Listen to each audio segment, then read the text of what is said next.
Hi hello welcome to Aadab Hyderabad. నేను మీ journalist Sai. ఒక వీడియో చూపిస్తానండి మీకు. ఆ వీడియో చూసిన తర్వాత మనం మాట్లాడుకుందాం. ఒకసారి ఆ వీడియో చూడండి. మీరు అన్నట్టుగా ఆంధ్రప్రదేశ్లో పండుగ వాతావరణాన్ని ఈ 2 ఏళ్ల నుంచే చూస్తున్నామండి. ఇది సంక్రాంతి పండుగ, తెలుగు లోగిళ్ళ పండుగ, రైతువారీ పండుగ. చాలా గొప్పగా తెలుగు ప్రజలందరూ కూడా చాలా ఆహ్లాదంగా జరుపుకునే పండుగ. ఈ పండుగని కూటమి ప్రభుత్వం వచ్చాక చూస్తున్నాం. నేను అబద్ధం చెప్పడం లేదు సాంబశివరావు గారు. ఓకే అండి.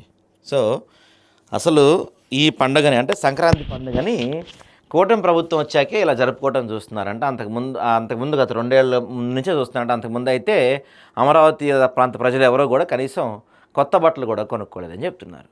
చాలా బాగుంది నిజంగా. అంటే ఇదేంటంటే మీ పార్టీని మీరు జాకీలు పెట్టి లేపే ప్రయత్నం బలంగా చేస్తున్నారనే విషయం చాలా స్పష్టమవుతుంది, చాలా క్లియర్గా తెలుస్తూ ఉంది. ఎందుకంటే గతంలో ఎప్పుడు జరగలేదు ఇంత ఎత్తున పండగ ఇప్పుడే జరుగుతుంది. అసలు గతంలో పిండి వంటలు కూడా చేసుకునేవాళ్ళు కాదు, ఇప్పుడే పిండి వంటలు చేసుకుంటున్నారు. గతంలో అన్నమే తినేవాళ్ళు కాదు, టీడీపీ ప్రభుత్వం వచ్చాక అన్నం తింటున్నారు. గతంలో కడుక్కునేవాళ్ళు కాదు, చేయి కడుక్కునేవాళ్ళు కాదు, టీడీపీ ప్రభుత్వం వచ్చాక కడుక్కున్నారని చెప్పి మాట్లాడుతున్నారు మీరంతా. అసలు నాది ఒక డౌటు. 2024లో మీరు అధికారం చేపట్టారు. అధికారం చేపట్టిన తర్వాత అప్పటి నుంచి ఇప్పటికీ ఏం మారిందండి? ఏ విషయంలో మార్పు వచ్చింది ఆంధ్ర రాష్ట్రంలో? అప్పులు గతం 5 ఏళ్లలో కన్నా ఈ 2 సంవత్సరాలు, అంటే ఇంకా 2 ఏళ్ళు అవ్వలేదు, మీరు వచ్చి దాదాపు 19 నెలలు అవుతుంది. ఈ 19 నెలల్లోనే అప్పులు ఎన్ని రెట్లు పెరిగాయి? ఆస్తులు ఏం పెరిగాయి? అప్పులు ఎంత పెరిగాయి? ప్రజల జీవన విధానం ఏమన్నా మారిందా? ప్రజల జీవితంలో ఏమైనా మార్పు వచ్చిందా? అప్పటికిప్పటికి ఏం మారింది? అప్పుడు 3 రాజధానులు ఉండే, మహాతి ఇప్పుడు ఒక రాజధాని అన్నారు.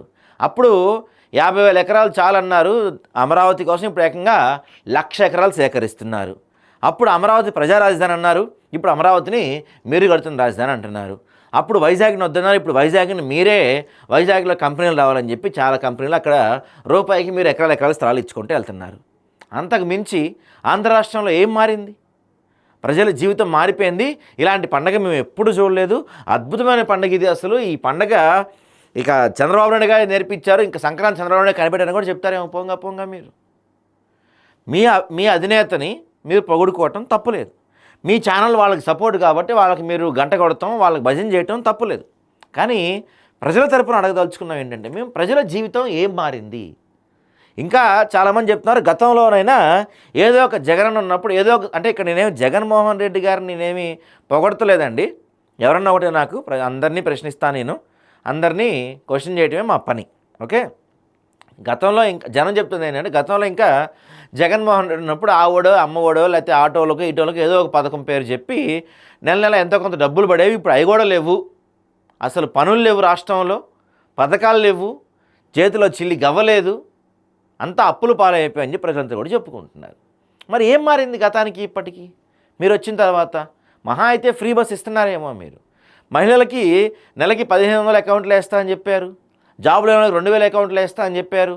తర్వాత జనసేన వాళ్ళు అయితే జాబ్ మన కంపెనీ ఏమైనా ఓన్గా బిజినెస్ పెట్టుకుంటే అన్న వాళ్ళకి 2 లక్షలు ఆర్థిక సహాయం చేస్తా అని చెప్పారు. ఇవన్నిట్లో ఒకటైనా అమలైందా? అద్భుతంగా రోడ్లు వేస్తామని చెప్పారు, రోడ్లు వేసారా? అమరావతిని అత్యంత అద్భుతంగా తీర్చిదిద్దని చెప్పారు, ఏమన్నా అడుగు ముందుకు పడిందా? 2023కి ముందు ఇప్పటికీ అమరావతిలో ఇటుక ముందుకు పడిందా? అమరావతి గ్రామ ప్రజలే చెప్తున్నారు, అంతకుముందు 50,000 ఎకరాలు ఇప్పుడు 1,00,000 ఎకరాలు అంటున్నారు. రేపు మీరు కాక ఒకవేళ చంద్రబాబు నాయుడు మళ్ళీ చంద్రబాబు ఓడిపోతే, జగన్మోహన్ రెడ్డి మళ్ళీ వస్తే మేము ఇచ్చిన భూములకి దిక్కెవరని అడుగుతున్నారు. మా భూముల పరిస్థితిని అడుగుతున్నారు. మేము ఇప్పుడు ఇచ్చిన తర్వాత అవి రాజధానిగా రూపొందడం చెందకపోతే మాకు సంవత్సరానికి 5 లక్షలు నష్టపరిహారం అని అడుగుతున్నారు. రాజధాని రైతులే మిమ్మల్ని తిరిగి క్వశ్చన్ చేస్తున్నారు, ఇంకా ఎన్ని వేల ఎకరాలు సేకరిస్తారు, ఇంకెప్పటికి రాజధాని పూర్తవుతుంది అనేది. సామాన్య ప్రజలందరూ కూడా మిమ్మల్ని వ్యతిరేకిస్తున్నారు, ఎప్పటికి అమరావతి పూర్తవుతుందని. వీటికి సమాధానం ఉందా మీ దగ్గర ఏమన్నా? మళ్ళీ ఇలాంటి మీటింగులు పెట్టి ఇలాంటివి చెప్పి మనం కూడా ఇలానే మీరు జాకీలు పెట్టి లేపే ప్రయత్నం చేసుకుంటే అర్నబ్ గోస్వామి మిమ్మల్ని ముడ్డి మీద దని పంపించాడు. మర్చిపోయారు ఆ విషయం మీరంతా? సోషల్ మీడియాలో టీవీ ఛానల్స్లో కూర్చొని గంటలు మీ గురించి మీరు హైప్ ఇచ్చుకొని మేము ఇంత అని చెప్పుకొని ప్రజలు అన్నీ చూస్తూనే ఉంటారండి. ప్రజలంతా గమనిస్తూనే ఉంటారు. ప్రతి విషయం చూస్తూనే ఉంటారు. ప్రజలకి సమాధానం చెప్పాలి. ఏం మారింది 2023కి ముందుకి ఇప్పటికీ? ప్రజల జీవన విధానం ఏం మారిపోయింది? ఏదో హైప్లు ఇచ్చుకోవడానికి మీరు టీవీలో 4-5 సార్లు కనపడితే మీకు ఏదైనా పదవి ఇస్తారనుకో, ఈయనకంటే వీళ్ళంటే వేరే, వీళ్ళు కట్టు బానిసలు టీడీపీకి, తప్పదు వీళ్ళకి బానిసత్వం చేయాల్సిందే. కనీసం మీరైనా జనానికి పనికొచ్చేమని చెప్పండి. ఏం మారింది 23కి ఇప్పటికీ?